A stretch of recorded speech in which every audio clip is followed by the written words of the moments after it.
Welcome to Leave a Legacy. Succession starts with a desire. As it heats up, that may turn into an intention, which ignites a goal. For most, the planning process can be confusing and overwhelming. A lot of farmers ask, what do I do? Who can help? And is a plan really necessary? Today, we have the privilege of visiting with Dr. Bob Milligan. He's a senior consultant with Dairy Strategies and a professor emeritus from Cornell University. Bob focuses on providing insight to managers, presenting complex leadership strategies in formats that are understandable and practical. We'll discuss those issues with Bob in a moment, but first we head to Valley Forge, California to meet with a fifth-generation farmer and a second-generation cheesemaker who hopes to leverage a local reputation of quality products into a worldwide brand. Tyne Morgan has our story. Lush landscapes provide ample grazing for some of California's happy cows. To make a good cheese, you have to have good milk. I'll take this middle section off. Karen Bianchi Moreta knew she had something special right out the back door at her Sonoma County farm. The cows have always been there, and 5 years ago I decided to dabble with a little science, a little cheese kits, and this is the finished product. She started literally in, I think it was a 2-gallon vat, just stirring with a spoon, and that's where this cheese came from. It didn't stay that way for long. He decided with the phone call and said, Mom, I'm coming home. It was a bitter, sweet excitement, and then, oh my gosh, what are we gonna do? It wasn't a grand scheme as far as gonna go away to college and come home and come to the farm. It really wasn't like that. Once Karen's son, Joe, returned, she says 3 business plans went out the door, and the future of this farm quickly became the reason to expand. And we grew pretty fast. I love it every day. And it's just the beginning too. When I first got here, we were making 400 pounds of cheese a week. Now we're up over 1,200 a week. The dairy industry has faced many bumps in the road, leading Karen to create her own niche through her love for cheese. So Karen decided to go back to her roots. Her signature cheese came from memory. Growing up, she always loved this one cheese that was a staple on her grandparents' table. And unfortunately, we don't know what that cheese was, so I went off a taste and lots of cheese making samples to get this texture and taste. With multiple tries, she finally got it right. And I wanted to stay with real, rustic, old world style cheeses, but with my taste. 16 months aged, her Estergo Gold cheese became a California favorite, winning the California State Fair Best of Show in 2012. And this year, to celebrate the family dairy's 95th anniversary, she's letting the 5th generation create his own flavor. It's a Gorgonzola type cheese. And I've been looking how can we stay a raw milk product but have a creamier option. Joe admits he has come in with big aspirations, but the enthusiasm to get it done. I don't want to just do cheese. I have plans for a complete diversified portfolio of dairy products, fluids, frozen, maybe even powder someday. I want to do the whole thing. It's working together that's been the recipe to allow Valley Forge Cheese Company the chance to grow even more, and opening the door for possibly her youngest son to come back too. The base is there, what they choose to do and where they want to go. Never was planned that both of them would ever, one was cows and one was dairy products. It just happened. I think it's just in their, I think it's in their blood. My personal dreams and my brothers and I is I want to go big, national, maybe global someday. We always got started here. From Valley Forge, California, I'm Tyne Morgan for U.S. Farm Report. So Bob, let's start out with a definition. What is leadership? That's a very complicated question, but my favorite definition of leadership is by Marcus Buckingham. And he says, great leaders rally people to a better future. And I think every word in that is very key. Okay, the better future is something that everyone can strive for. Okay. One of the things I often say is, can you ever think of a great leader who is known for maintaining the status quo? Okay, so the better future is the vision. It's the future that we're trying to create together. Okay, the second piece of that is people. Okay, leadership is about the group. It's about people. It's about moving forward the whole group. Okay, and then the final word that we need to talk about is rally. Okay, rally is more about emotion. Okay, it's about having a team, a workforce that's passionate, that really wants to go to where that vision is. It's always interesting to contrast leadership and management. Okay. Okay, and maybe the best way to think about that is managers decide, leaders rally. Okay, and so the people part of that comes in, that we're focused on the group. Managers are focused on the individual person, the individual cow, the individual crop. Okay. Okay, the leader is focused on moving the group. Okay, and so that means that there needs to be more of that passion. We want to go somewhere together. Okay, and that takes us then to the fact that it's the leader's responsibility to protect the group. And that means the leader has to look to the external environment. What are the opportunities out there? What are the threats? Okay, the manager is focusing on making today work. Okay, the leader's focused on not only making today work, but ensuring a future, because you're rallying people to a better future. Let's go back to that word rally. Yes. What is rally? How do we rally people? Okay, rally has to do with trust. We have to develop a trust with the people. I really like what Ken Blanchard has come up with recently of a trust ABC model. Okay. That to develop trust, you need to be able, you need to be believable, you need to be connected, and you need to be dependable. Okay. And that's what a leader needs. They need to, one, have the skills to do it, two, have the integrity, three, be connected to people. That's the rally. That's the emotion part, the trust. And then they need to be dependable. They need to do what they say every single time. But is it telling people what to do? Is that what a good leader does? They have to reinforce over and over where it is we're going. But the integrity part of that and the dependable part of it is that we lead primarily by example. Okay? Think of the leaders, the great leaders. People have followed them not because they have to, but because they want to. Okay. Okay, and that's really the key. Okay, because some people think that leadership is about a position. Mm-hmm. And a position is very important. It gives you some authority. But it only gives you authority to do what? To tell people what to do. Mm-hmm. But that's not what we want. We want people to do it willingly. Okay. And that comes from, one, that you perform, that you're doing your job well, and two, that you have that relationship, that trust, that people want to follow you. Thank you very much, Bob. You're very welcome. Leadership is a lot of big talk and bravado unless you can generate results. Up next, Bob explains why farm leadership requires a strategic approach. Pioneer Hybrid proudly continues its legacy of supporting America's farm families by sponsoring the Farm Journal Legacy Project.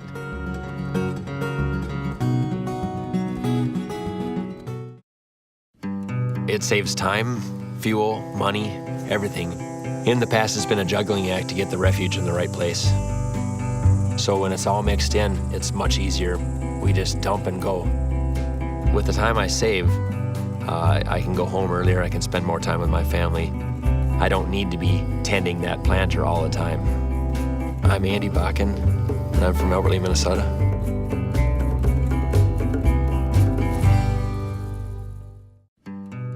It's just like pushing the simple button.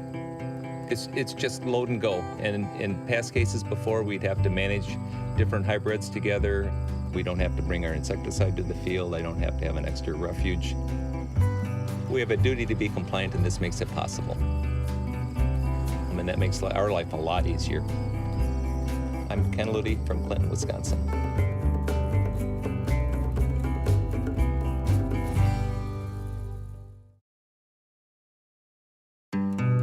When it's crunch time, you just throw it in and go. When you can just pull in a field and put the planter down and you can plant the whole field and you don't have to worry about, where the other seed is, where your refuge seed is. It saves a lot of time. It saves an awful lot of time. It's like the next thing. I'm Ben Slichner and I'm from Watertown, South Dakota. It's a great idea, why not? But I wish I would have thought of it.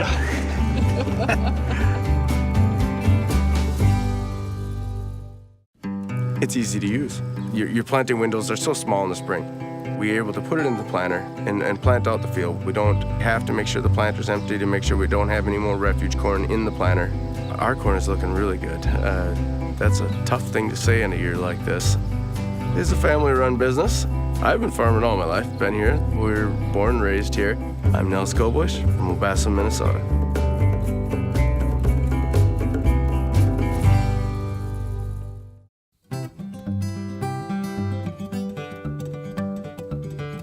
We're back with Dr. Bob Milligan talking about leadership. Bob, you've said that farm leadership requires strategic leadership. What does that mean? Kevin, to me, that's the new frontier of farm management. Okay, and we need to go back to history to understand why that's so important. When I grew up on the farm in the 50s and 60s, basically the key to success was hard work. And then as we moved through the 70s, and much of my career, the key became management. The managing the cows, the crops, and more the people. Today, we're in a new era, I think, not unlike that from hard work to management, but now to leadership. Okay. That as our businesses become larger, the world becomes more complex. It's about this strategic leadership of the business. And if people look at the diagram on the screen, okay, that's a whole new component. Okay, and it's really key in that this is the owners that have to establish three things: the vision for the organization, the strategy of the organization, and something we haven't talked a lot about, the culture of the organization, the farm culture.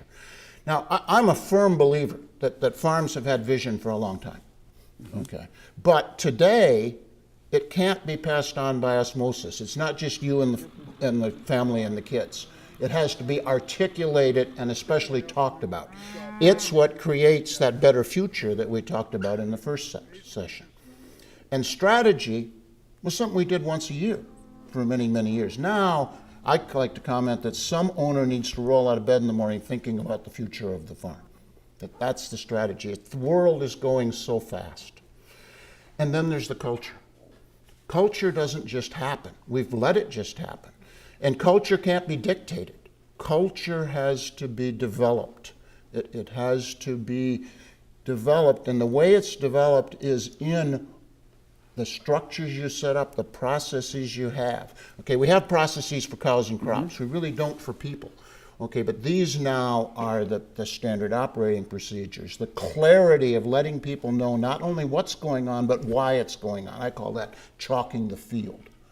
Okay, and so it's about the performance management systems. We've focused a lot on performance of cows and crops. We focused very little on performance of people. And people need to be trained. They need to be developed. They need to be coached. And that's really where this leadership comes in. And if we think about it, this strategic leadership is pretty top-down.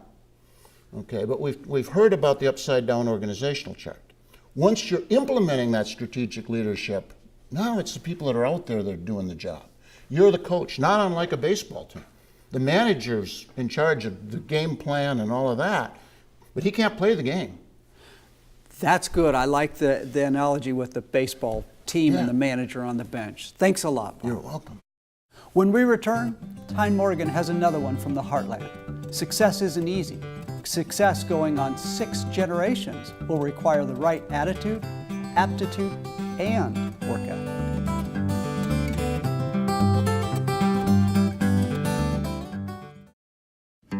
It saves time, fuel, money, everything.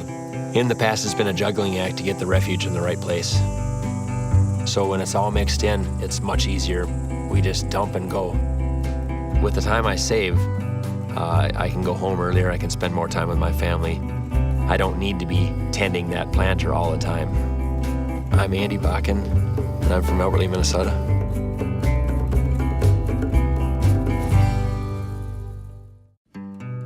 It's just like pushing the simple button. It's just load and go. And in past cases before, we'd have to manage different hybrids together. We don't have to bring our insecticide to the field. I don't have to have an extra refuge. We have a duty to be compliant, and this makes it possible. I mean, that makes our life a lot easier. I'm Ken Ludy from Clinton, Wisconsin.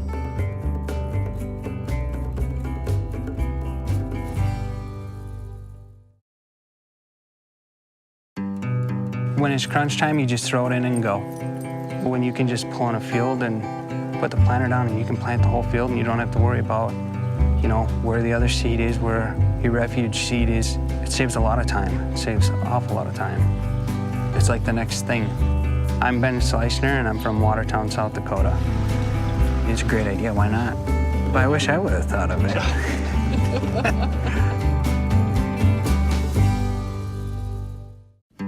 It's easy to use. Your planting windows are so small in the spring. We're able to put it in the planter and plant out the field. We don't have to make sure the planter's empty to make sure we don't have any more refuge corn in the planter. Our corn is looking really good. That's a tough thing to say in a year like this. It's a family-run business. I've been farming all my life, been here. We were born and raised here. I'm Nels Kobush from Wabassin, Minnesota.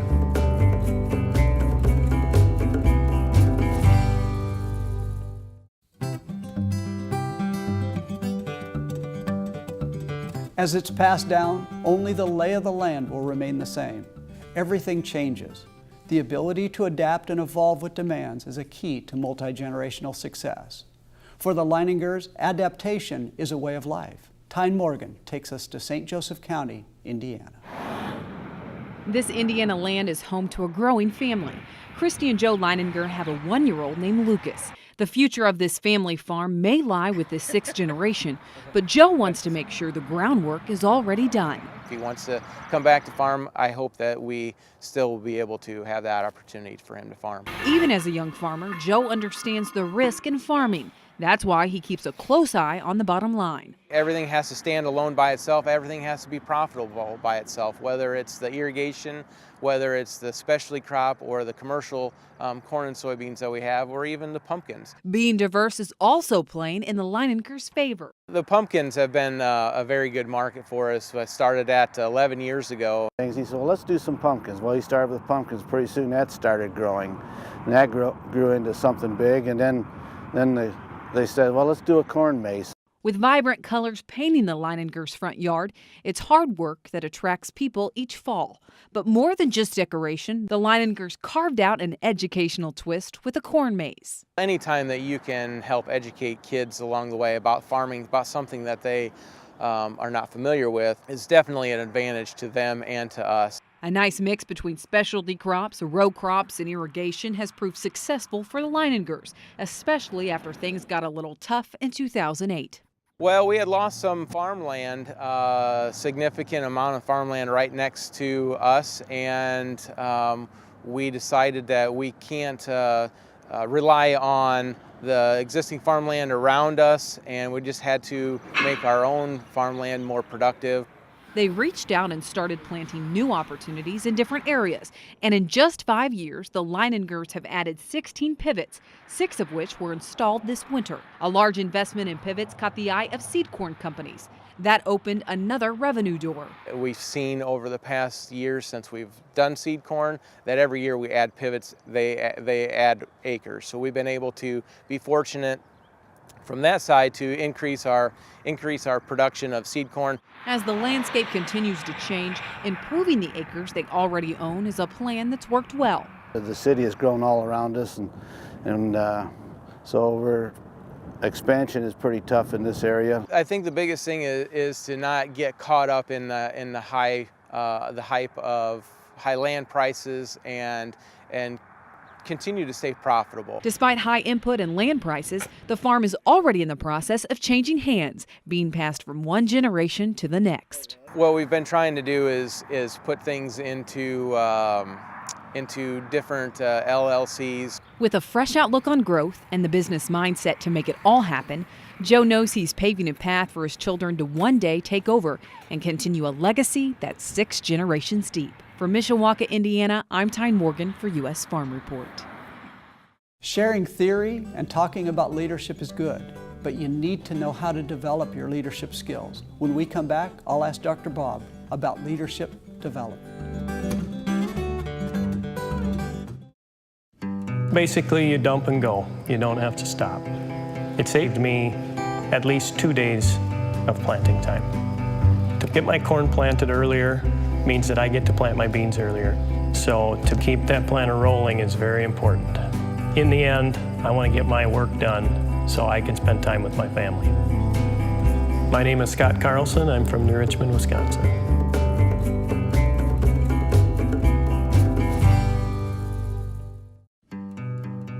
takes less people, takes less time. You don't worry about separate refuge or where it's going to be. You go out there, you plant, you don't have to clean out your planter. You pick your hybrid, you put it in your field, and you go on. Next year I'll have it on every acre. If I get my planting done sooner, then I have more time to go fishing. I'm Patrick Payton from Dumont, Minnesota. It's peace of mind during your growing season. It's all about simplicity, so you don't have to work so hard, you know. He does all the planting, and what he always complained about it with this refuge, it was so much work all the time. I don't like planting a separate refuge. It was my perfect opportunity to buy the right seed, so I didn't have to listen to him complain no more. Anything simple, that's what I like. I'm Terry Erickson. I'm Ed Erickson Jr., and we're from Milner, North Dakota. It's so much easier. Just having a good time while you're planting. We just put it in the planter and go. There's no spare time in farming. Generally, we have 10 days to plant our crop, so we want to be as efficient as we can. We don't fill the planter with anything else other than the seed, and we can just plant. Like, we're heavy corn, so we get our crop in faster, period. Can't make it any easier. I'm Marty Amundsen from Zumbrota, Minnesota.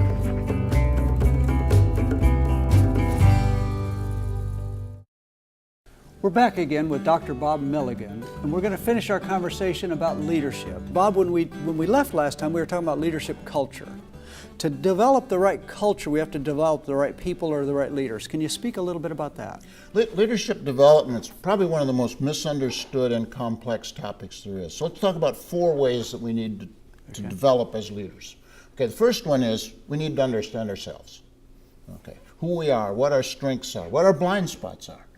Secondly, we need to really learn about relationships. We talked about trust earlier. Okay, how do we develop that trust? What are our challenges?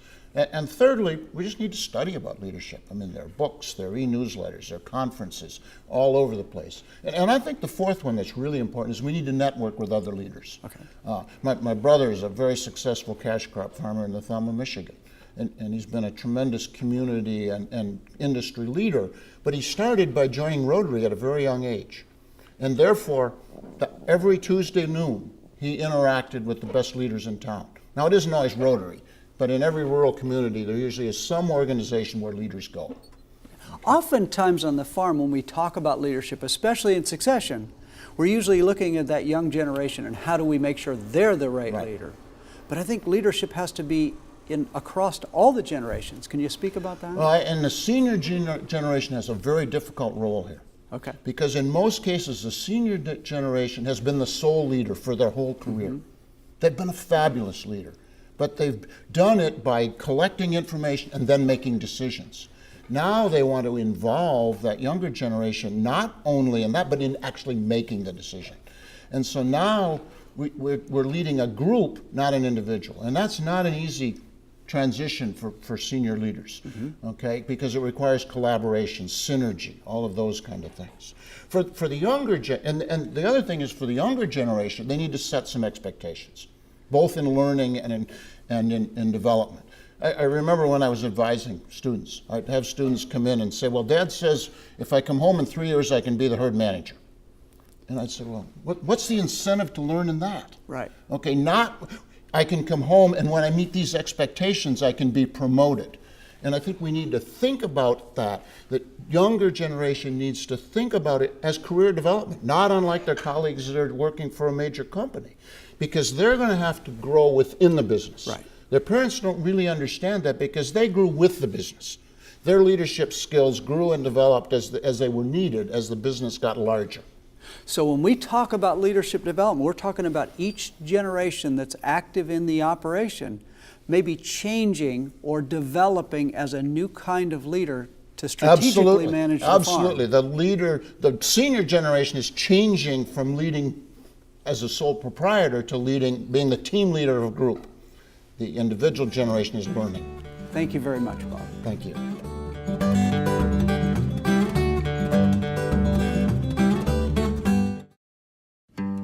It's all about simplicity, so you don't have to work so hard, you know. He does all the planting, and what he always complained about it with this refuge, it was so much work all the time. I don't like planting a separate refuge.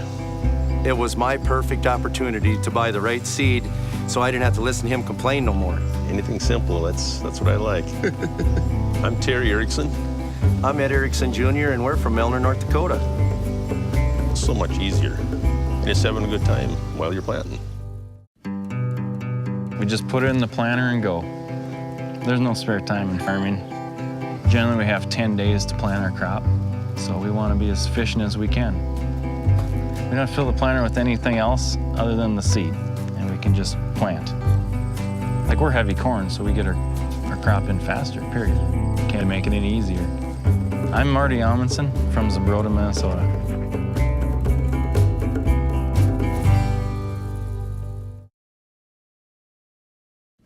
Basically, you dump and go. You don't have to stop. It saved me at least 2 days of planting time. To get my corn planted earlier means that I get to plant my beans earlier. So to keep that planter rolling is very important. In the end, I want to get my work done so I can spend time with my family. My name is Scott Carlson. I'm from New Richmond, Wisconsin.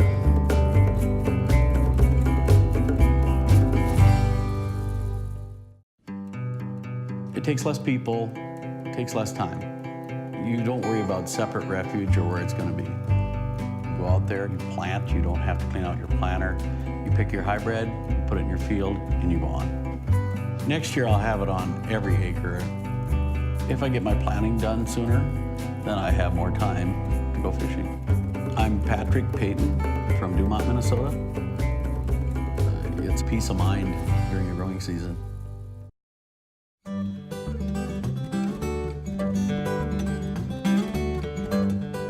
Leadership. It may be the most overused, misunderstood word in business today. A leader is something you are, not something you do. As Bob said, leaders rally people to a better future. The good news and the bad news is that leadership development is not one size fits all. To do it right takes a combination of education, experience, mentors, and maybe even a peer group. You may start with an assessment of your skills and abilities, then build a plan for development based on real goals. Like achievement in any other endeavor, competence in leadership takes time to develop. Until next time, I'm Kevin Spafford, helping you to leave a legacy.